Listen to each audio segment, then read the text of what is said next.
ఆ అరణ్యంలో ఉన్నటువంటి వాణ్ణి పిలిచారు. పిలుస్తూ ఆ తల్లి జమదగ్ని యొక్క భార్య ఆ పడిపోయినటువంటి జమదగ్ని యొక్క శరీరం మీద పడి గుండెలు బాదుకుంటూ ఏడుస్తూ పిలిచింది.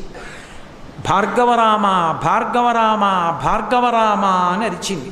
ఇన్ని మాటలు అరిచింది ఏం చెప్పారంటే మహాభారతంలో మున్నేడు మాటలు అన్నారు. అంటే 21 మాటలు అరిచింది.